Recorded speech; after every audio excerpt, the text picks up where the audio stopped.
আসসালামু আলাইকুম, সবাই কেমন আছেন? আশা করি সবাই অনেক ভালো আছেন।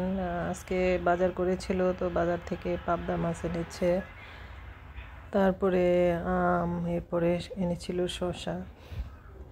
তো টুকিটাকি বাজার গুছিয়ে নিচ্ছিলাম অল্প স্বল্প। বাজারে গিয়ে আমার হাজবেন্ডের যা পছন্দ হয়েছে তাই নিয়ে আসলো আর কি। তো এখন হচ্ছে এখানে শসা এনেছিল, শসাগুলো খুলে নিচ্ছিলাম। এই শসাগুলো রান্না করে খেতে অনেক মজা হয়।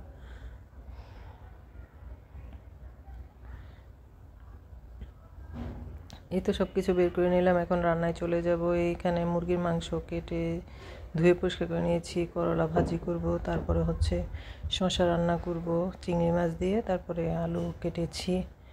এখন হচ্ছে মুরগির মাংসটা বসিয়ে দিচ্ছি আর কি। এখানে আগে প্রথমে আলুগুলোকে ভেজে নিলাম আর কি, হলুদ লবণ দিয়ে। পাশের চুলা হচ্ছে তরকারি ঝোল দেওয়ার জন্য গরম পানি বসিয়ে রেখেছিলাম। এই তো আলুগুলোকে আগে হচ্ছে লাল লাল করে ভেজে নিব। মাংসের সাথে আলু ভেজে রান্না করলে বেশি মজা হয়, তো সেই জন্য আমি আলুগুলোকে আগে ভেজে নিচ্ছি। তো পাশে চুলে হচ্ছে আমি শসাটা রান্না করব, তো সেই জন্য একটা কড়াই বসিয়ে দিলাম, দিয়ে এখানে তেল দিয়ে দিয়েছি।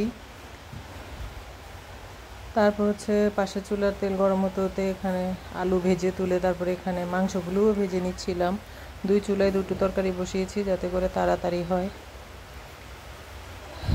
আর আমার বেশিরভাগ রান্না দেখা যায় যে রাত্রের বেলাই করা হয়। তো এখানে হচ্ছে পেঁয়াজ বাটা, আদা বাটা, সামান্য রসুন বাটা দিয়ে দিলাম, দিয়ে তারপর মশলাটাতে এখানে হলুদ লবণ মরিচ দিয়ে দিব,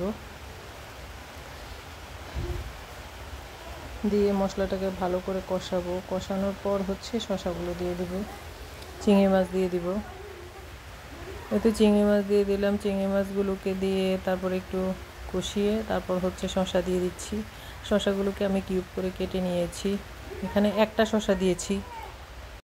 এখন হচ্ছে শসা চিংড়ি মাছ মশলা সব একসাথে ভালো করে মিশিয়ে নিয়েছি, তারপর ঢেকে দিলাম যাতে করে শসাগুলো ভালোভাবে সিদ্ধ হয়। এরপর একটু পরপর নেড়ে দিচ্ছিলাম, শসাগুলো সিদ্ধ হওয়া পর্যন্ত অপেক্ষা করছি। আর পাশে চলে হচ্ছে মুরগিগুলোকে ভেজে উল্টে দিচ্ছিলাম, এক পিঠ ভাজা হয়ে গেলে আরেক পিঠ উল্টে দিচ্ছিলাম আর কি।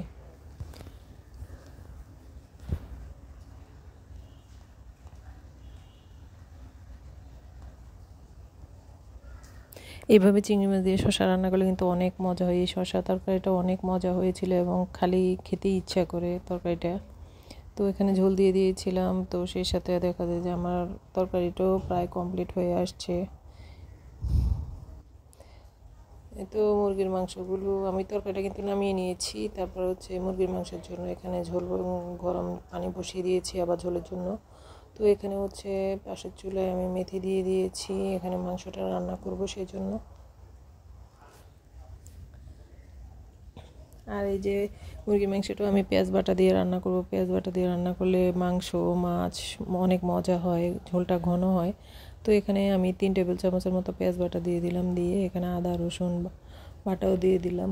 এখন স্বাদ মতো লবণ, তারপর হলুদ মরিচ গরম মশলা দিয়ে দিব।